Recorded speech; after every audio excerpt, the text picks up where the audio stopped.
Voltamos ao nosso programa Literatura, aqui continuando o nosso bloco com Ana Paula Bergamasco, ela falando sobre Dostoiévski, junto também com o Eduardo, que os dois, o Eduardo eu fiquei sabendo também agora durante o programa, que trouxe essa grande paixão para Ana Paula, a literatura russa, e realmente bem interessante.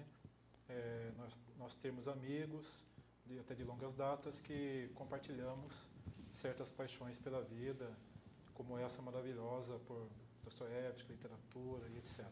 Então voltamos aqui ao nosso debate, ao nosso bate-papo, continuando aqui falando sobre o personagem fantástico que é Raskolnikov, que todos que já leram, que já pesquisaram um pouco, sabem o quanto é fundamental esse livro, esse personagem, o quanto ele se desdobrou. Nós temos aqui livros como O Processo de Kafka, onde tem aquele personagem memorável, Joseph K., que muitos críticos colocam como totalmente inspirado, ou por grande parte inspirado, no próprio Raskolnikov. Nós temos livros como Angústia, do Graciliano Ramos, também inspirado no próprio obra completa de Dostoiévski, dentre diversas outras inspirações pelo mundo afora. Então, Raskolnikov, eu vou fazer uma pergunta aqui para Ana Paula, sobre o nosso personagem Raskolnikov. Ana Paula, que é bem envolvida com direitos humanos, que é uma verdadeira ativista, já estudou muito, já fez até artigos científicos sobre essa área de direitos humanos.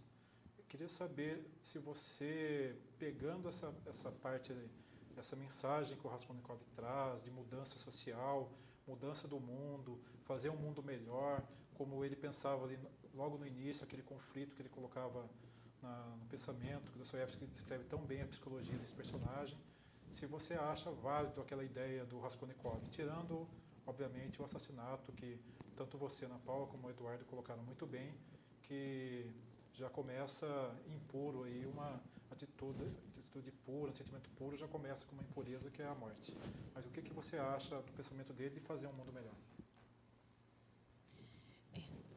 Primeira coisa, eu gostaria de dizer que realmente a gente pode fazer um mundo melhor, começa todos os dias. Esse trabalho é de formiguinha, mas se todas as formiguinhas agirem, elas chegam a algum lugar. Esse é o trabalho diário, né? Eu faço o bem e não fico esperando se o outro vai fazer o bem, né? Nós temos que fazer o bem por si mesmo. Eu não sou a favor de tirar de um para dar para outro. Acho que as pessoas conquistam as coisas pelos seus méritos próprios. Não sou a favor do princípio em que, se você pegar do outro o que ele tem para fazer o bem para outra pessoa, seja certo. O certo é você conquistar, o certo é você fazer diferença no seu mundo social, e aí você construir a sua verdade, você construir um mundo em que todos conseguem compartilhar. Essa ação de partilhar e compartilhar, ela é espontânea, né? Então, nesse aspecto, eu diria que a parte em que o Raskolnikov quer dividir, e isso ele faz várias vezes durante o texto, dividir o que ele tem, nem que for pouco, com aquele que precisa, essa mensagem é muito boa. Ou seja, a mensagem de que não importa em qual situação de miséria você esteja, você ainda pode dar um copo para o seu vizinho que está numa situação pior. Essa imagem, essa construção do bem comum, eu concordo.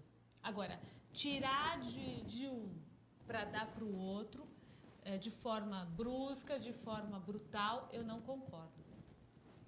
Uma outra coisa que tem no livro é que a miséria russa, não existia uma classe intermediária pesada. Existia uma classe pobre e uma classe muito rica, né? E aquela miséria russa que a gente lê não só no texto de Dostoiévski, como em outros escritores, Turgenev, etc., Tchekov, naquela transformação do menino, é uma miséria muito dolorida, né? Essa miséria da cidade russa. E é uma miséria que nós temos hoje. É uma miséria que nós temos nas favelas, é uma miséria que nós continuamos ter no nosso dia a dia. Então, essa mensagem de que nós devemos fazer o nosso mundo melhor e começa por nós, não começa pelo vizinho, essa mensagem Dostoiévski passou bem no livro dele, né? Agora, qualquer outra coisa que se refira ao ato brusco de você retirar do próximo um bem para fazer um outro bem, essa ideia é contaminada. Essa ideia já não compactua com a própria história humana. Toda vez que você tirou de uma maneira grotesca de um para dar para outro, você gerou desigualdade. A própria Rússia passou por isso, né? Hoje nós temos milionários russos que são derivados de uma situação do Partido Comunista, ou seja, tirou de um, o poder só mudou de mãos, os bens só mudaram de mãos, a sociedade mesmo ficou sem. O bom mesmo é quando começa da sociedade. E vou dizer mais, a nossa sociedade brasileira é uma sociedade colaborativa. A classe média, a classe pobre, a classe rica, eles se colaboram. E nós temos uma classe... O povo brasileiro, eu digo para você, é um povo bom. É um povo que divide até o copo de água que tem. E isso é muito bonito no povo brasileiro. Nós nunca podemos dizer que o povo brasileiro não tem caráter. Ao contrário, ele é um povo extremamente moral e ele é um povo que partilha tudo o que tem. E nós vamos ver isso na classe social mais desfavorecida e nas outras classes também, né? Essa imagem é bonita e a imagem do Dostoiévski nessa parte também concordo com ele. E isso foi bem passado no livro. Só para fazer uma parte, você que escreveu o livro sobre a família judaica, né, sobre aquele amor que teve com a pátria, uma coisa bem interessante a gente falar é que eu tive certa vez, uns 10, 12 anos, fazendo uma entrevista, eu e um amigo meu, na verdade eu acompanhei esse amigo meu que é jornalista, inclusive apresentador aqui da TV Cidade, que é o Rogério Naresi, fazendo uma entrevista nós fizemos uma entrevista com um judeu que passou 5 anos em campos de concentração. Ele passou em 11 campos num período de 5 anos. Inclusive, quando ele foi resgatado, né, no final da Segunda Grande Guerra, ele foi resgatado pelo exército russo e ele acabou se alistando no exército russo como cozinheiro para acabar de vez com os alemães. Ele, que era judeu nascido na Alemanha ali, e passou esses 5 anos em 11 campos, e no último foi o Auschwitz, né, o grande famoso, né, que nós temos aí na história.